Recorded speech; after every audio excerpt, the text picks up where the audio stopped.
Ryan, a young man with hopes twinkling in his eyes, moved to Kansas for a job. He found a cozy apartment in a peaceful suburb.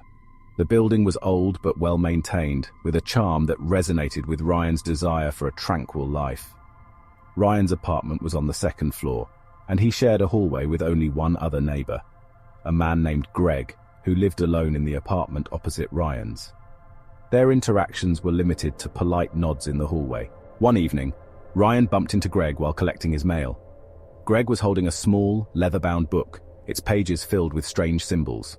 Ryan tried to make conversation, but Greg mumbled something unintelligible and quickly retreated into his apartment. This strange encounter left Ryan feeling uneasy. Little did he know this was just the tip of the iceberg. Days turned into weeks, and Ryan couldn't ignore the peculiarities about Greg any longer. The once friendly neighborly exchanges had turned into awkward silences and avoided glances. Ryan's curiosity was piqued, but so was his growing unease. Strange smells emanated from Greg's apartment, a mix of incense and something unsettling. It was as if the air itself carried a sense of foreboding, making Ryan's skin crawl every time he passed by.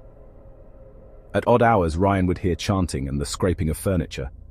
The sounds were rhythmic, almost ritualistic, and they seemed to echo through the thin walls, invading his thoughts and dreams. Ryan tried to rationalize these occurrences, thinking Greg might be part of some unusual religious group. He spent hours researching different practices, hoping to find a logical explanation that would ease his mind. However, a nagging sense of dread began to build within Ryan. The more he learned, the less he understood, and the more his anxiety grew. He couldn't shake the feeling that something was terribly wrong. One evening, Ryan saw Greg carrying a large, heavy sack into his apartment. The sight sent a chill down his spine, and he couldn't help but wonder what was inside. Later that night, the chanting grew louder, more intense. It was as if Greg was summoning something, and the very thought made Ryan's heart race. Ryan lay in bed, unable to sleep, his heart pounding in his chest. Every creak and whisper seemed amplified in the darkness, feeding his growing paranoia. His once peaceful sleep was now plagued by nightmares, vivid, terrifying dreams that left him gasping for breath and drenched in sweat. Ryan couldn't shake off the feeling that he was living next to something sinister. The sense of dread was now a constant companion, and he knew he had to find out the truth, no matter the cost. The late-night disturbances intensified, becoming more frequent and unsettling. Chanting turned into guttural cries, the scraping of furniture into loud thuds.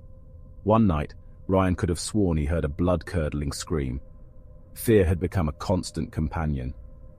Desperate for peace of mind, Ryan considered talking to the building manager, but had no concrete evidence.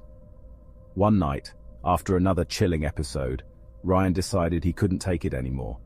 He had to do something. Driven by fear and a desperate need for answers, Ryan resolved to confront Greg. Mustering every ounce of courage, Ryan knocked on Greg's door, his heart pounding. He had been hearing strange noises for weeks, and his curiosity had finally gotten the better of him. The usually quiet apartment building had become a source of unease, and Ryan felt compelled to find out what was going on. The door creaked open, revealing Greg in a stained bathrobe, his eyes bloodshot. The smell of stale air and something unidentifiable wafted out, making Ryan's stomach churn. He had never seen Greg like this before. The man looked like he hadn't slept in days. Ryan tried to maintain a calm facade as he inquired about the noises. His mind raced with possibilities, each more disturbing than the last. He had to know if Greg was in trouble, or if something more sinister was at play. "Hey Greg, everything all right in there? It's been a bit loud lately." Ryan's voice wavered slightly, betraying his anxiety. He hoped Greg would offer a reasonable explanation, something that would put his mind at ease. Greg just stared at Ryan, his face expressionless. The silence stretched on, becoming more uncomfortable with each passing second. Ryan could feel his palms beginning to sweat. After what felt like an eternity, Greg finally spoke. "Everything's fine, mind your own business." His tone was dismissive, almost threatening. Ryan felt a chill run down his spine. The door slammed shut, leaving Ryan standing in the dimly lit hallway, his heart racing. He couldn't shake the feeling that something was terribly wrong. The building seemed to close in around him, amplifying his sense of dread. That night, the noises were worse than ever. They echoed through the walls, a cacophony of bangs, thuds, and muffled cries. Ryan lay in bed, staring at the ceiling, unable to sleep. His mind was a whirlwind of fear and uncertainty. Ryan feared he had made a terrible mistake by confronting Greg. What if he had provoked him? What if Greg was hiding something dangerous? The questions gnawed at him, making it impossible to find any peace. Desperate, Ryan decided to call the police. He couldn't ignore the gut-wrenching feeling that something was seriously wrong. He needed help, and he needed it fast. He dialed 911, his voice trembling as he explained the situation. Every word felt like a confession of his own fear and helplessness. He hoped the authorities would take him seriously. The operator assured him that they were sending someone over. Ryan clung to that promise, hoping it would bring some resolution to the nightmare that had become his reality. The arrival of the police officers brought a wave of relief over Ryan. He led the officers to Greg's door, his hands still shaking. The officers knocked firmly, announcing their presence. After a tense moment, the door creaked open, revealing Greg, his face a mask of confusion. The officers, sensing something was amiss, asked Greg to step outside. As they questioned him, Ryan noticed a strange, musty odor coming from Greg's apartment. The officers decided to investigate further. When they emerged, their faces were grim. They had made a gruesome discovery inside Greg's apartment. Greg was immediately apprehended, his protests falling on deaf ears. In the aftermath of the horrifying discovery, Ryan found himself unable to stay in the apartment. The walls seemed to close in on him, each creak and shadow a reminder of the terror that had unfolded within those rooms. He packed his belongings, each item a painful reminder of the nightmare he had endured. The photographs, the books, even the furniture seemed to whisper the horrors of the past. He moved out the very next day, finding solace in a small hotel room on the other side of town. The sterile, impersonal environment of the hotel was a stark contrast to the haunted memories of his apartment. The experience left an indelible mark on Ryan. He spent hours staring out the window, lost in thought, trying to make sense of the chaos that had upended his life. The quiet, unassuming neighbor he had initially dismissed as odd had turned out to be a monster hiding in plain sight. The betrayal cut deep, shaking his faith in his ability to judge character. His trust in his instincts, once shaken, was now fully restored, albeit at a terrible cost. He vowed never to ignore his gut feelings again, no matter how irrational they might seem. The experience had been a crash course in the dark side of human nature. He immersed himself in books about human behavior, trying to understand what drives people to commit such heinous acts. Ryan couldn't shake off the feeling of vulnerability, the realization that the world was not as safe as he had once believed. Every shadow seemed to hide a potential threat, every stranger a possible danger. Yet, amidst the fear and uncertainty, there was also a newfound strength. He realized that surviving such an ordeal had made him stronger, more resilient. Ryan had faced his fears, confronted the darkness, and emerged from the ordeal, forever changed but not broken. He walked forward with a new sense of purpose, determined to rebuild his life and never let fear control him again.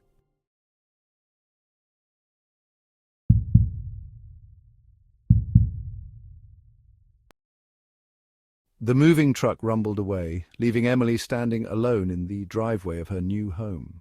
Emerald green lawns stretched out before her, framed by the towering pines that Oregon was famous for.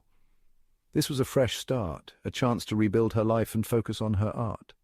Emily's new home was a charming two-story cottage, nestled at the end of a quiet wooded lane. Sunlight streamed through the large windows, illuminating the dust motes dancing in the air. With boxes piled high, Emily set about unpacking, her footsteps echoing in the silence.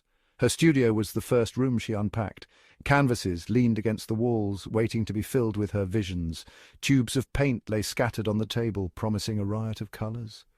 Days turned into weeks as Emily settled into a routine, finding solace in her art and the quiet beauty of her surroundings. One night, as Emily lay in bed, the silence of her new home was shattered by a sound that sent shivers down her spine. It was a sharp, insistent knocking coming from downstairs.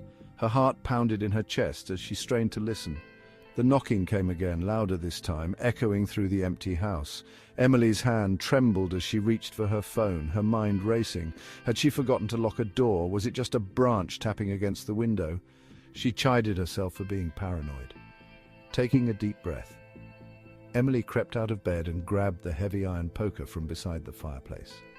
With the poker clutched tightly in her hand, she made her way downstairs, each creaking step amplifying the silence that followed the knocking. The knocking had stopped.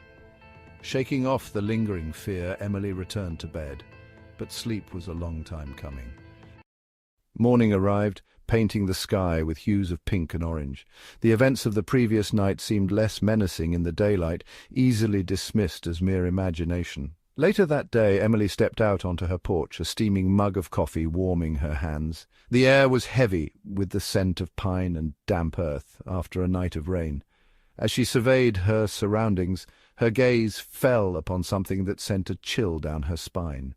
There, imprinted in the soft mud near the steps, was a set of footprints. The footprints were large, too large to belong to a woman. Emily's heart skipped a beat. Someone had been watching her house. The unease that had been simmering within her erupted into full-blown fear. The footprints marked a pivotal moment. Emily's fear escalated. She felt hunted. Days blurred into a relentless torment. Sleep brought no relief, only nightmares of heavy footsteps and menacing shadows. She became a prisoner in her own home, the walls closing in, the silence a deafening reminder of her isolation. Every creak of the floorboards, every rustle of leaves outside her window sent her heart racing. She constantly checked the locks, peering into the darkness, searching for any sign of the intruder. Her once peaceful sanctuary had become a prison of fear. One evening, as dusk settled, Emily was startled by a cold draught. She turned to find a living room window wide open, the curtains billowing ominously in the breeze. The open window pushed Emily to her breaking point. She was done feeling vulnerable, done living in fear. She would fight back. Her first step was to install security cameras. She placed them strategically around the property, their unblinking eyes promising a watchful presence. The cameras offered a sliver of comfort, but Emily knew it wasn't enough. She started carrying pepper spray, her finger hovering near the trigger whenever she ventured outside. One night, as Emily lay in bed, a deafening crash echoed from downstairs. Her blood ran cold. Adrenaline surged through her veins as she grabbed her phone and dialed the emergency number. Clutching the pepper spray, Emily slowly crept towards her bedroom door. She could hear muffled sounds coming from downstairs, confirming her worst fears. Someone was inside her house. Taking a deep breath, Emily threw open the door and raced towards her studio. Her studio had a second exit, a small door that led out to the backyard. As she sprinted down the hallway, Emily's eyes darted to the security monitor she had set up in her studio. The screen flickered to life, revealing a grainy image of her kitchen. Her blood ran cold as she saw him. A man, tall and imposing, his face obscured by a dark hoodie, was rummaging through her belongings. This was her chance to see her tormentor, to put a face to the fear that had haunted her for weeks. The sheriff's arrival was like a sunrise, dispelling the shadows of fear that had clung to Emily for weeks. The man, caught red-handed thanks to Emily's quick thinking and the incriminating security footage, didn't even try to resist as they slapped on the handcuffs. Relief washed over Emily, leaving her weak and shaky, but also stronger for having faced her fears. The fear that had been a constant companion for weeks began to recede, replaced by a profound sense of gratitude. She was safe, and she had taken back control. The nightmare was finally over, and a new day had begun. The investigation revealed that the man had been living in a makeshift campsite deep in the woods bordering Emily's property. They found more of her belongings in his tent, confirming her suspicions that this had not been a one-time intrusion. He had been watching her, toying with her, feeding off her fear. Justice had been served, and while the scars of his intrusion ran deep, Emily emerged empowered, a testament to the strength and resilience within us all.